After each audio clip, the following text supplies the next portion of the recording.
আরে কি ক্যামেরা আছে এবারে ভাই, ক্যামেরা সাজানো আছে ভাই, আমি দেখছি কারা কারা ছিল ভাই। আপনি আচ্ছা ওই ভাই কি হয়েছিল ঘটনাটা একটু বলবেন আপনার সাথে? কালকে ফজরের নামাজের পর 6:30টার দিকে মনে করেন আমি ওই এলাকার একটা ছোট ভাই চার দোকানে বসে কথাবার্তা বলতেছিলাম, দু একটা বড় ভাই দিয়ে এইভাবে দেখে বাইরে চিল্লি হাউ কাউ মাউ কাউ। পরে এটা দেখে আমি ফুসকি মেরে দেখতেছি কি হয়েছে কাহিনী।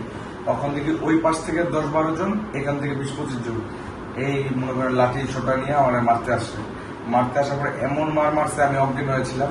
তো সেম যেটা মিটফুটে আপনি দেখছেন কিনা, ওই যে মিটফুটে যে গাইনিরা পাথর দিয়ে যে মানে অজ্ঞান হওয়ার পর পাথর দিয়ে যে আমাকে আঘাত করে, সেম ঘটনা আমার সাথে এই পাথর এত বড় ইটের চাক্কা দিয়ে আমার মনে করেন এই বুকের ভিতরে করছে, মানে পাঞ্চ করছে। তারপর অজ্ঞান হওয়ার পর সে আমাকে কামড় দিছে, এখানে কামড় দিছে, নাকে কামড় দিছে। তারপর যে আপনার যে পায়ে হাতে সব সেলাই, আমার মাথারও সেলাই, এরকম এমন ভাবে মারছে আমাকে। আমি মনে করো আমি একমাত্র আল্লাহ মনে করেন এমন আমার মা বাবাকে দেখতেছি চোখে জাস্ট একটু, মানে এভাবে যে মানুষকে একটা মারে, আর যে মিটফোর্ডের সোহাগ হত্যার ইয়ের মতো যে আমাকে মারবে, আমি কখনো কল্পনার ছিলাম না যে এরকম আমাকে মারবে। ওরা তো আমাকে মেরেই ফেলতে নিছিল। এরা কারা, আপনি কি চিনেন? এরা হলো আপনার যে মেডিকেলের আপনার অ্যাম্বুলেন্স দালাল, আইসিইউ দালাল, বিভিন্ন আপনার মাদক ব্যবসায়ী এরা।